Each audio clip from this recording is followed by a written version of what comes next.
I never expected you to be hoarding like that. After all, we're a married couple. There's no reason I shouldn't utilize our shared assets. It's even worse to hide it while looking down on me. My husband and mother-in-law continued to talk as they pleased, and I grew increasingly disgusted with them. Finally, I decided to confront them with reality.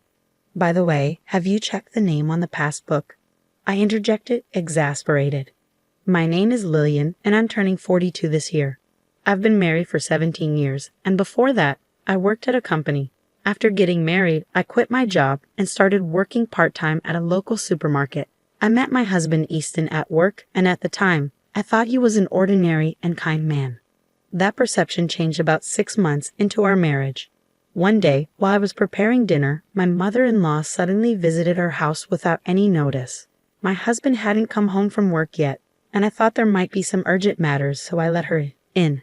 As soon as she saw the living room, she let out a big sigh. "Lillian, you've been idly watching TV until this hour. My son Easton is still working hard, sweating at his job. Don't you feel sorry?" she scolded. Yes, I did have the TV on, but until a moment ago, I had been preparing dinner in the kitchen. You might say I'm lazing around, but I finished my housework in the morning and I've just returned from shopping after my part-time job. I replied, irritated but trying to maintain composure. She ostentatiously snorted, went into the kitchen, and started finding fault with dinner. "Oh dear, is this all we have for dinner today?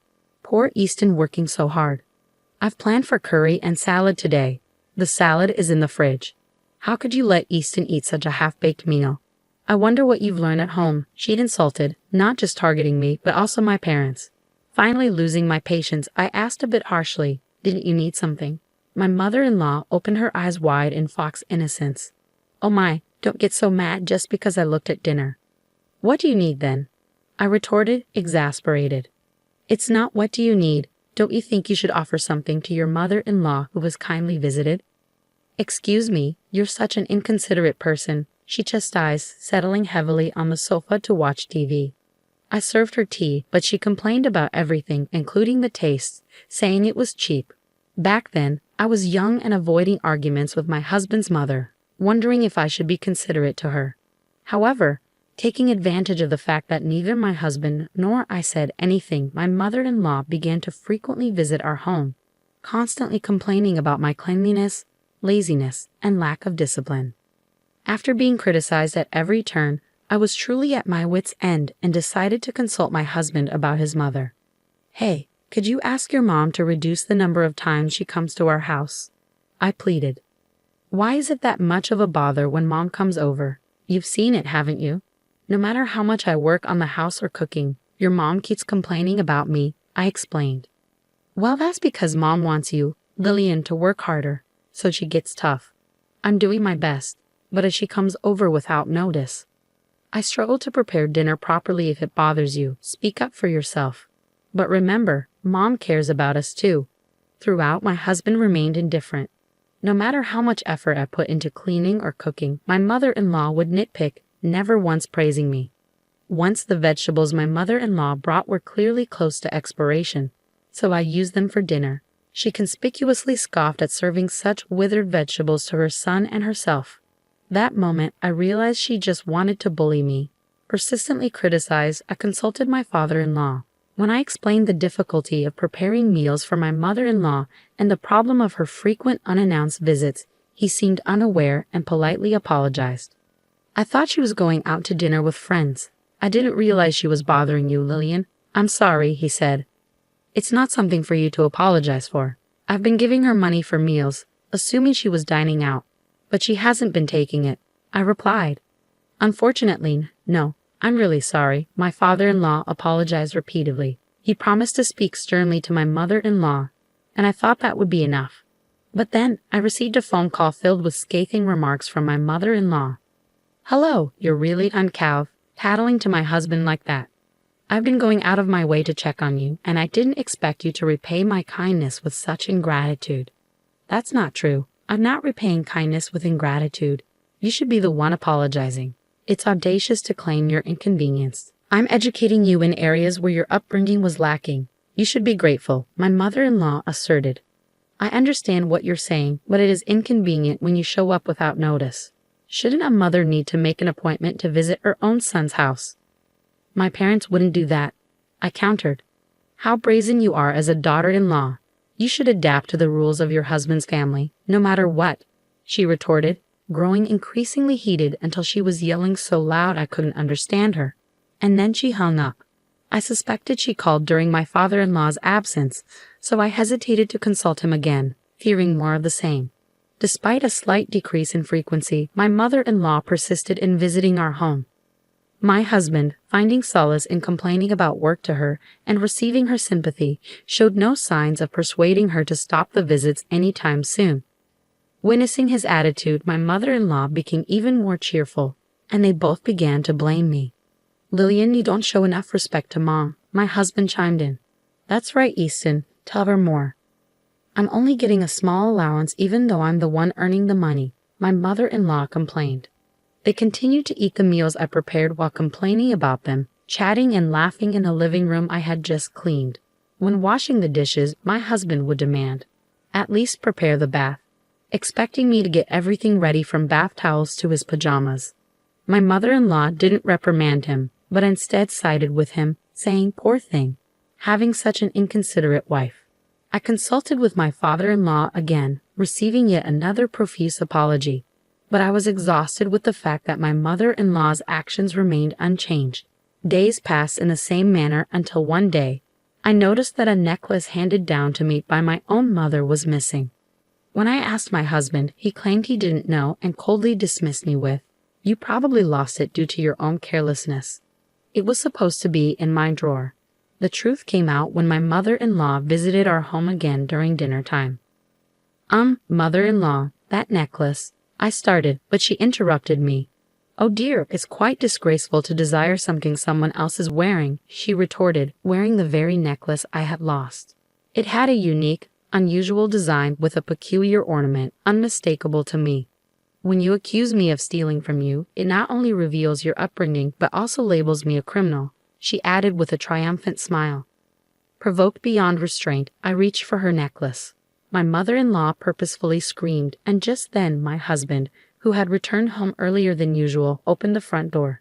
Seeing me, he pushed me hard, causing me to crash into the wall and crouch down in pain.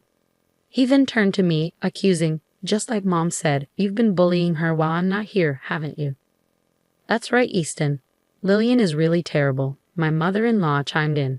"I just wanted to get along." "No, listen, the necklace your mother is wearing is the one I said I lost. I don't want to hear any excuses," I pleaded. "Mom, let's eat out tonight. You better reflect on your actions," my husband declared, pulling my mother-in-law away. "Such a sweet boy, Easton really is a good son," she praised, leaving with my husband. The shock of not being able to retrieve my necklace, along with the anger towards my husband for siding with my mother-in-law without even listening to me, made my pent-up frustrations explode. That same day, I decided to take revenge. Once again, I had a talk with my father-in-law. While he apologized to me, he listened attentively to my story. I discovered that he was also fed up with my mother-in-law's outrageous behavior. During this conversation, I decided to devise a plan. When my mother-in-law, as usual, came to our house without learning her lesson, flaunting the necklace and enjoying my reaction, I deliberately told her, "I forgot to buy something. Could you look after the house for a bit?" Normally, she would have retorted with something scathing, but this time she smiled sweetly and agreed, saying, "Of course. Why don't you take your time? You're always busy with housework." "Thank you." Leaving my mother-in-law at home, I went out alone to the supermarket parking lot, holding my pounding heart, testing the malice of those close to me. If I could get definitive evidence, I could take my revenge. Yet part of me also hoped that my mother-in-law and husband would reflect on their actions and change. Exactly 30 minutes later, I returned home with shopping bags. What greeted me was my mother-in-law in the living room, messily eating dinner with my husband. "Oh, you were late, so we started without you." Today's dinner was more plain than usual.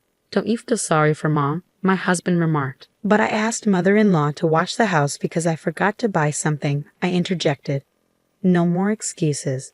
Be careful next time," my husband retorted, acting even more arrogant because of my mother-in-law's presence. I couldn't help but sigh, looking at the pot with only bits of vegetables left. I felt more disgusted than angry at my husband, who didn't even think to leave some food for me. I realized there was likely no future where these two would reflect on their actions. After cleaning up dinner, I checked what happened to the trap. As expected, it seemed like the trap had been set off. Seeing it, my husband smirked, mocking me, looking uglier than ever. His triumphant smile resembled my mother-in-law's when she showed off the necklace. I couldn't help but laugh, realizing that the day of revenge came sooner than I thought. On my husband's day off, both him and my mother-in-law called me to the living room. Seeing the two of them in high spirits, I sat across from them, pretending to know nothing. "Hey, why didn't you tell us? What are you talking about?" I feigned innocence. "About the bank book. If you had that much money, you could have told us." "Now you can show filial pity to Mom too," my husband chided. "I don't understand what you're talking about," I replied, maintaining my composure. "Don't play dumb. We're talking about your bank book," my mother-in-law interjected. "Oh," I managed to say without showing any signs of panic. They happily started laying out the estimate papers for a single-family house on the table. "Mom and Dad, you and me, we bought a new two-family house," my husband announced. "But what do you mean? Why are you moving forward with this without me?" I questioned. "Lillian, you really do hate me, don't you? That's why you're saying you don't want to live together," my husband accused. "Hey, cut it out. You're being rude," my mother-in-law scolded him. "Who's being rude? It's far more disrespectful for you two to use my money without my permission," I retorted. "People with bad upbringing really have bad mouths," my mother-in-law snapped back. I struggled to suppress a laugh at the two of them, amazed at how terrible they truly were. I had become hardened, but my resolve to take revenge never wavered because it was these two who had molded me this way. We found a perfect newly built property for sale, so we've already signed a contract. No matter what you say, it's too late now anyway. I didn't know you were saving up that much. Besides, we're married, so there's no reason for you to complain about using our shared property, my husband declared. "That's right. It's worse to hide it," my mother-in-law chimed in. By the way, did you check the name on the bank book?" I interrupted. The two of them froze at my words. Seeing that, I finally couldn't hold back and burst into laughter. They checked the name on the bank book and then looked at me with faces drained of blood. "What the hell is this? It's exactly what you're seeing. Why is it under our person's name?" my husband exclaimed. "I never said it was my bank book, so what does that mean? You stole Dad's bank book, you thief," I accused. "Who's the thief? You went out of your way to pry open a locked drawer and took it, but you were hiding it so carefully. Oh, so it's okay to steal things that your daughter-in-law treasures? I guess that's how you were raised, mother-in-law," I retorted. "Don't talk back to Mom. You should watch your mouth," my husband interjected. "Do you know why father-in-law gave this to me?" I questioned. "Why? What are you saying?" my husband asked. "I heard from father-in-law about the reason mother-in-law has been spending so much money lately. You two took a vacation while taking time off from work, didn't you? Well, that's it. It seems you told the company whatever you wanted as the reason for taking time off, like I had a fever or went back to my parents' home," I revealed. I received a call from the department head, and he was speechless when I told him the truth. Finally realizing their predicament, the two exchanged troubled glances. But I had no intention of forgiving them over something like this. While we were silent, the doorbell conveniently rang. When I went to the entrance and brought the visitor into the living room, the two let out a small scream. It was my mother-in-law, who had come to our house unannounced. I contacted my father-in-law. "Why are you here? I've told you countless times not to cause trouble for Lillian," he admonished. But there are no buts." "When will you two start behaving properly, Dad?" I interjected. She had your bank book," my husband blurted out. "So what are you calling her she for?" my father-in-law retorted. "I didn't raise you to be so rude. You're old enough to know better. It's embarrassing to hear you calling Mom, Mom all the time. If you can't treasure your wife, what's the point of calling her she?" "If you say that she has treasured me too, are you saying you're not being treasured?" my husband countered. "I've been working so as not to cause you trouble, and I thought I'd managed to save a decent amount of money. I've tried my best to give you both financial freedom, allowing you to do as you please. And now you expect me to turn a blind eye to the mistreatment of your wife. Throughout this exchange, whenever they tried to make an excuse, my father-in-law would fire back tenfold until they were rendered speechless. He delivered the final blow to the two who were shrinking and hanging their heads. By the way, about the bank book I left with Lillian, my father-in-law continued. I told her to take it as a nuisance fee because I felt bad about how much trouble you two have been causing. No matter how much I warn you, you continue. And you two even bought a house with that stolen money. What more should I do for you? The two couldn't say anything, and my mother-in-law ended up being taken home by my father-in-law. Before she left, I pointed at her neck and was able to safely recover the necklace. Seeing this, my husband guessed what had happened and forced his mother to bow her head in the now quiet living room. I handed the divorce papers to my husband, who was completely deflated. "Why? What do you mean, why?" he stammered.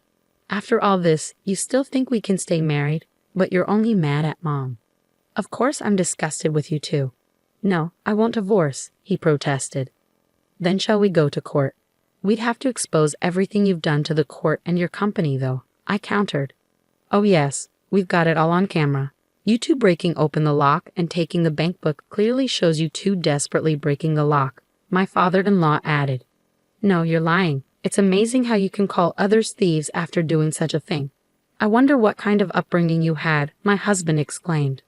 "All of that will be made public, and you'll probably have to cover the $300K you used of your father-in-law's money, my compensation, and the court fees." "What are you going to do?" I asked calmly. "Why can you say such cruel things? You still don't get it. Should we have your father lecture again?" My husband replied. I accepted the divorce papers from my dejected husband and finally became a free woman. As for the $300K I received from my father-in-law, I decided to accept it again as a nuisance and consolation fee for my ex-husband and ex-mother-in-law. Under my father-in-law's supervision, the two of them had to work tirelessly to repay him a total of 60 million yen. Later, I received an email from my ex-husband to a free email address, seemingly asking for reconciliation, but I ignored and deleted it. Thanks to being free from my source of stress, my health has improved, and I'm spending my time freely with the money I received from my father-in-law.